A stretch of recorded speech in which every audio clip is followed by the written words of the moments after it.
À medida que você sobe no escalão da vida, o que você mais precisa é comunicação.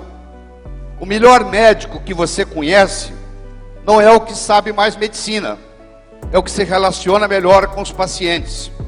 O melhor advogado que você conhece não é o que sabe mais leis, é o que se relaciona melhor com os clientes, com os jurados, com os juízes. Na era da agricultura, mandava no mundo quem tinha terra, eram os coronéis e era vitalício. Na era industrial, passou a mandar no mundo quem tinha capital, quem tinha dinheiro, quem era capitalista. Hoje, meus amigos, a moeda mudou e muita gente não se deu conta disso ainda. A moeda hoje chama-se informação. A pessoa é rica ou ela é pobre em informação. Só que informação tem duas características muito interessantes.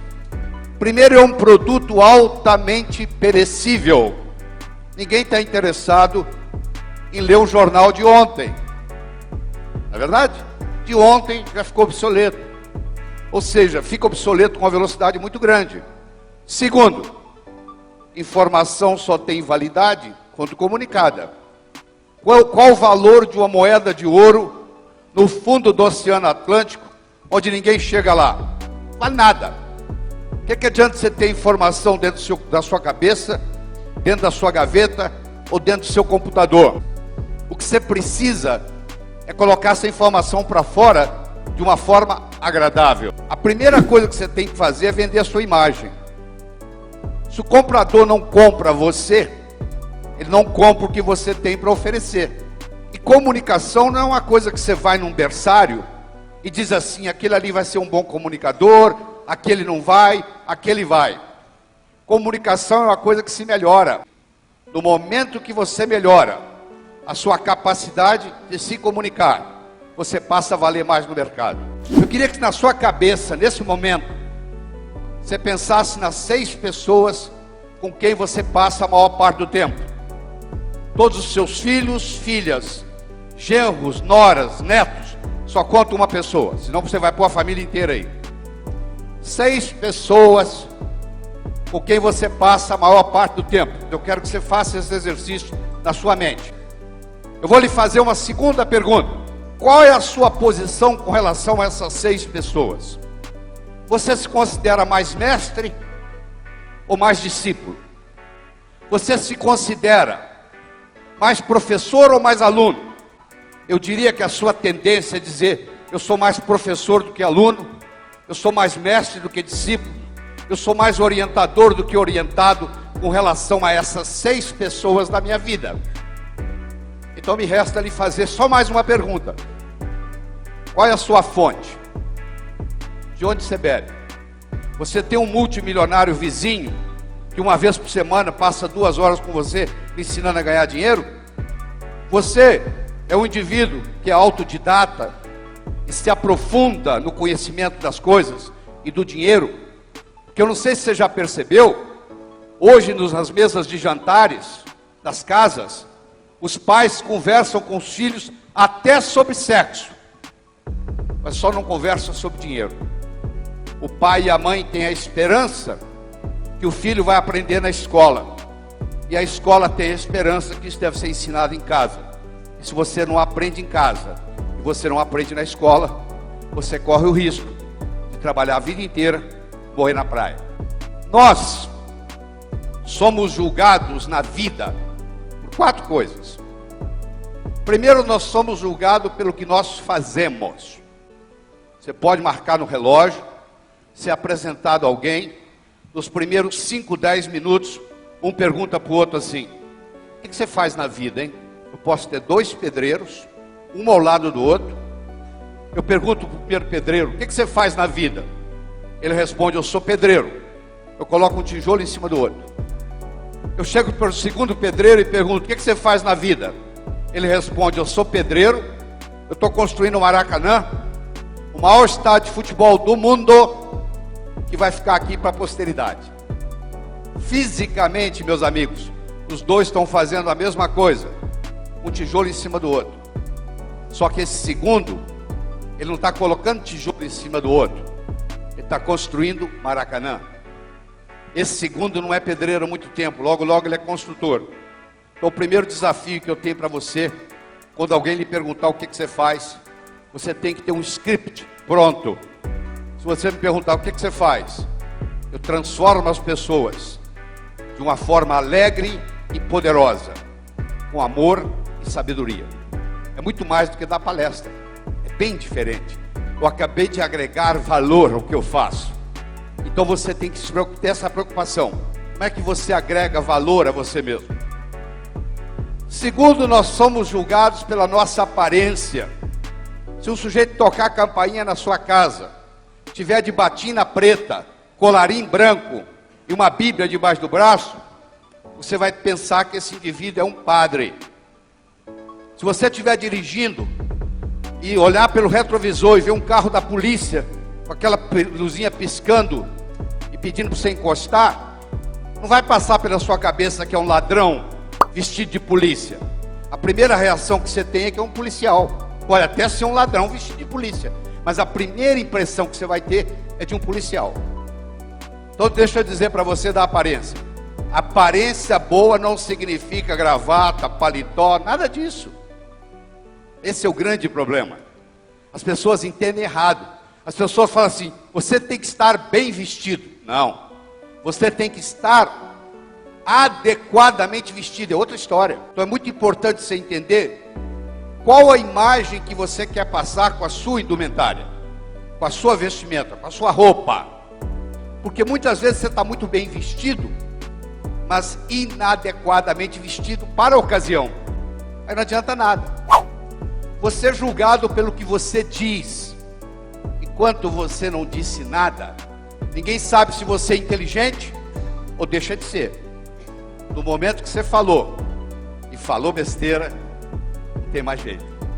Uma flecha lançada, uma oportunidade perdida, e uma palavra falada, você não tem mais domínio nenhum. A flecha se foi, não depende mais de você. A oportunidade passou. Não adianta chorar o leite derramado. E a palavra saiu da boca. Então cuidado, porque quando você está em dúvida, morda a língua. Porque se você falar besteira, não tem jeito de recuperar. Nós nunca vamos ter uma segunda chance de causar uma primeira boa impressão. Olha só, você leva 8 anos para construir um prédio. Você leva 8 segundos para implodir um prédio. Você pode levar uma vida inteira construindo a sua reputação. Você pode perder a sua reputação numa fração de segundo. Cuidado. Nós somos julgados não só por aquilo que falamos, mas como falamos o que falamos. Pode ter 2 pessoas aqui nesse palco, fazerem a mesma apresentação, usar o mesmo vocabulário, exatamente igual. Uma apresentação pode ser muito boa e a outra pode ser muito ruim. Porque não é só o que eu estou falando que conta, é como eu estou falando o que eu estou falando. O cemitério, meus amigos, está cheio de gente que teve boas ideias. Ter uma boa ideia pode estragar a sua vida. O que conta não é ter boa ideia. O que conta é ter um bom modelo para segurar a ideia. Porque senão fica uma coisa tão esparsa, uma coisa tão espalhada, que não serve para nada. Então eu quero lhe dar um modelo de comunicação, que você vai poder usá-lo para o resto da sua vida. Então o modelo ele tem 3 níveis. O primeiro nível eu chamo de boca-ouvido. O segundo nível eu chamo de cérebro-cérebro. E o terceiro nível eu chamo de coração-coração. Então deixa eu começar com o primeiro nível. Boca-ouvido. Para fazer isso, eu tenho que fazer uma distinção primeiro entre o verbo ouvir e o verbo escutar, que não são sinônimos. Sabia disso? Você ouve com o ouvido, você escuta com o cérebro. A pessoa pode ouvir e não escutar. Você já foi em algum restaurante e veio o garçom e você diz assim: garçom, por favor, uma água mineral com gás. E o garçom traz uma água mineral sem gás. Já aconteceu isso com você? Você pede uma coisa e vem outra?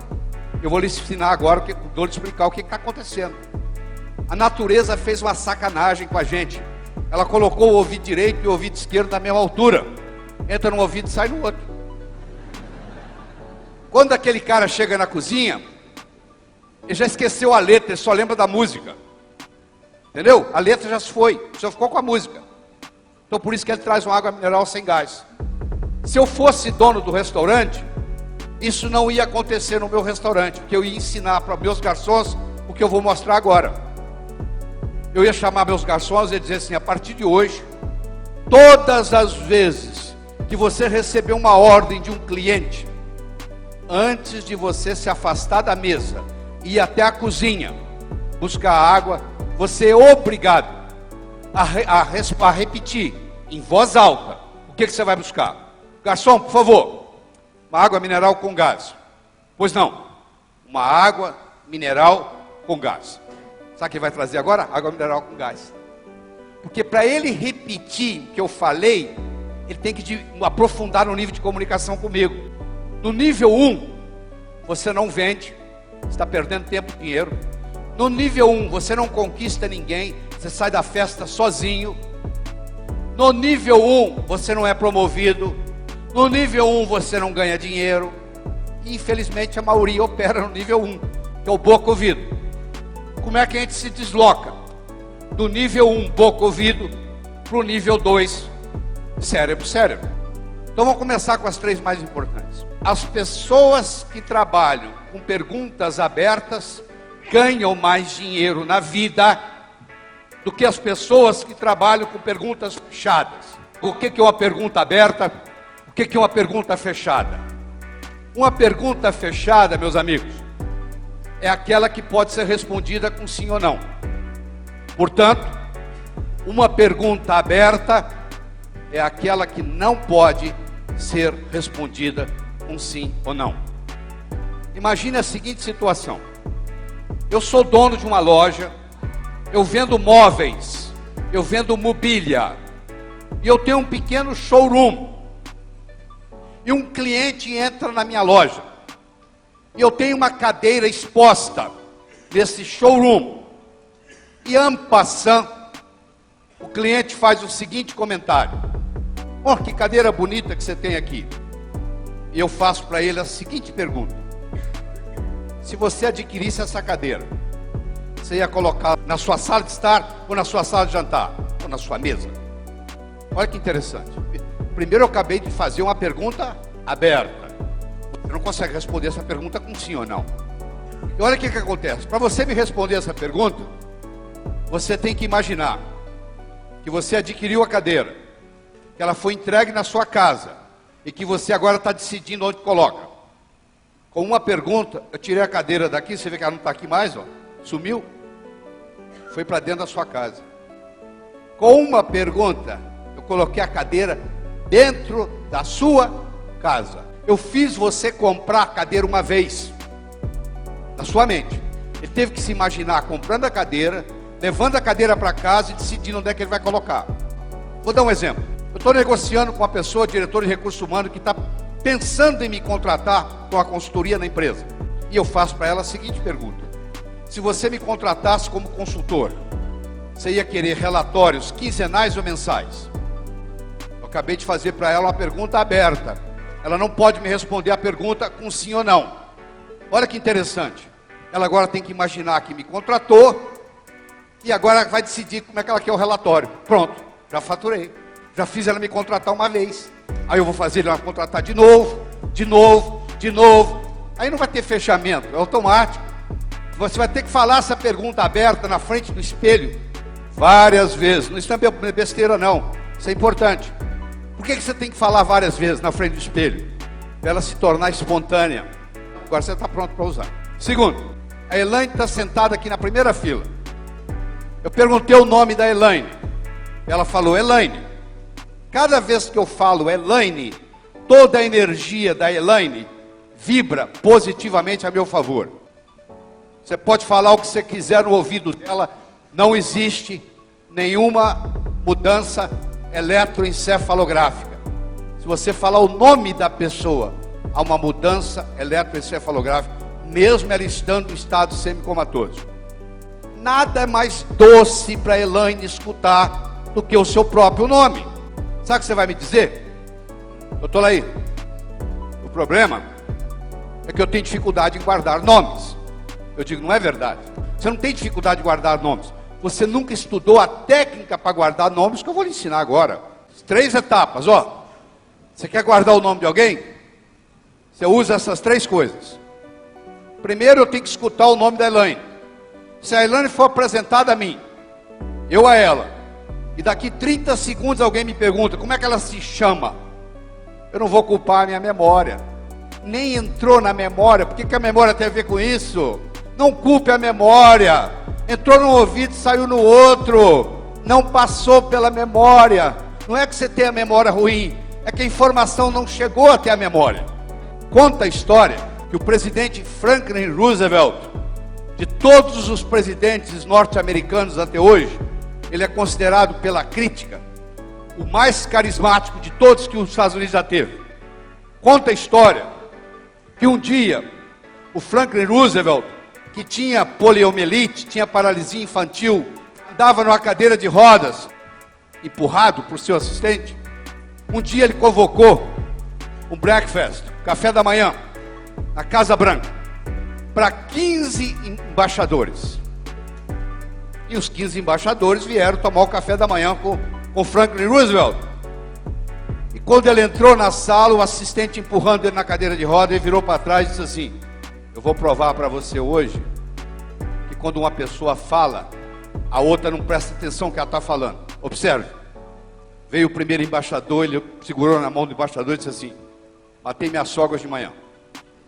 Veio o segundo, ele: matei minha sogra de manhã.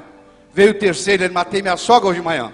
Dos 15, só um perguntou: o que o senhor está falando? Os outros 14, eles estavam tão interessados no que eles iam falar para o presidente dos Estados Unidos, que eles não prestavam atenção no que o anfitrião estava dizendo. Se você é convidado para tomar o café da manhã na Casa Branca, e você não escuta o que o seu anfitrião está falando, imagina na conversa do dia a dia. Eu só posso guardar o nome da Elaine se eu primeiro escutar o nome dela. Então eu escutei, Elaine. Segundo, repetição é a mãe do aprendizado. Como é que você aprendeu a andar? Você levantou, caiu, levantou, caiu, levantou, caiu, levantou, caiu, até que um dia você andou. Não foi assim? Repetição é a mãe do aprendizado. Eu vou fazer o mais importante. Eu vou fazer uma associação entre a Elaine e outras Elaines que eu conheço. O cérebro aprende por associação. Não fique impressionado com uma pessoa que fale 8 idiomas. Se ela falava 7, aprendeu o 8º, 15 dias. É difícil dominar uma segunda língua. É mais fácil dominar uma terceira. É muito mais fácil dominar uma quarta. É muito mais fácil dominar uma quinta. Por quê? Cada vez que eu sei mais uma língua, eu tenho mais coisas para associar. Então eu vou fazer uma associação da Elaine com a outra Elaine que eu conheço. Vou pôr as duas conversando na minha cabeça. Agora o nome da Elaine não sai mais da minha cabeça, nem que eu queira. Você entendeu? Por quê? Porque eu escutei o nome dela, eu repeti o nome dela várias vezes, e eu fiz uma associação na minha cabeça entre ela e uma outra Elaine que eu conheço. Existe uma tese de PhD na Universidade de Notre Dame, nos Estados Unidos, que provou que as pessoas que usam com mais frequência o nome dos seus interlocutores ganham mais dinheiro na vida. Vamos lá no modelo, ó. Boca, ouvido, cérebro, cérebro, coração, coração. No nível 1 você não vende. No nível 1 você não conquista. No nível 1 você não é promovido. No nível 1 você sai da festa sozinho. Agora, no nível 2, que é o cérebro, os milagres começam a ocorrer. Estamos aprofundando o nível de comunicação. Muito bem. Deixa eu falar o terceiro. O aperto de mão. Você tem ideia por que o ser humano aperta a mão? Se eu voltar com você lá na época da caverna, o Homo erectus nem era Homo sapiens.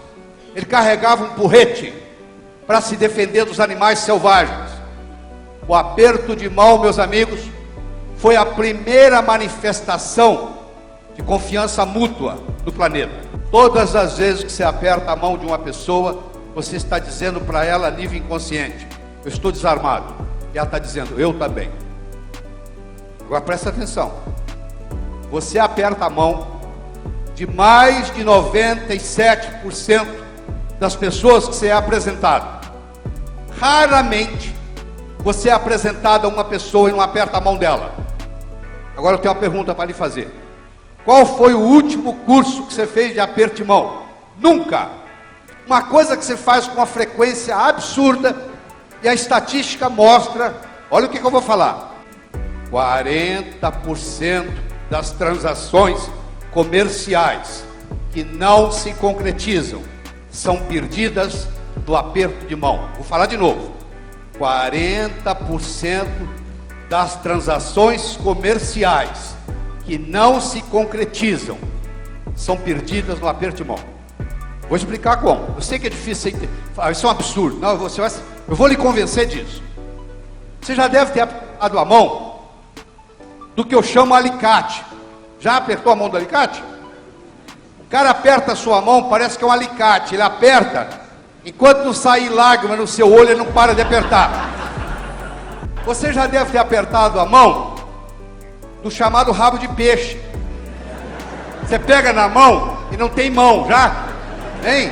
Aquele negócio escorrega aquela ponta de dedo, já aconteceu isso com você? Então presta atenção, olha só, aprenda aqui. Você vai ganhar mais dinheiro por causa disso, presta atenção. Ó, eu tenho aqui aquele que o pai falou que tem que apertar com força. Eu tenho aqui aquele que aperta a mão delicadamente, só te dá a ponta do dedo. Vou fazer o aperto de mão dos dois, vou ler o que está no cérebro de cada um. Esse cara aqui, pensa assim, esse cara é um banana. Na mesma hora. Esse aqui pensa assim, esse cara é agressivo. Tá bom, não tem negócio, mas você vai comprar uma casa aqui em São Paulo. Você vai no agente imobiliário. Você é o cara que aperta a mão delicadamente. Ele aperta a mão com força, na mesma hora o seu cérebro fala, esse cara vai te empurrar uma casa que você não quer, sai fora. Ou vice-versa. Você é o cara que aperta com força. Ele aperta devagar. Seu cérebro vai falar, esse cara é um banana, vai arrumar a casa que você quer. 40% das transações comerciais que não se concretizam são perdidas no aperto de mão. Se um dia você se encontrar com o presidente da República, não é você que estica a mão, é o presidente que decide se ele vai cumprimentar você ou não. Você está dando autoridade para ele, ó, quem manda aqui é você. Se você quiser que aperte a mão, te aperta. Se você não quiser, a gente não aperta. Aí você vai apertar a mão dele como? Muito simples. Se estiver tocando samba, você dança samba. Se estiver tocando bolero, você dança bolero.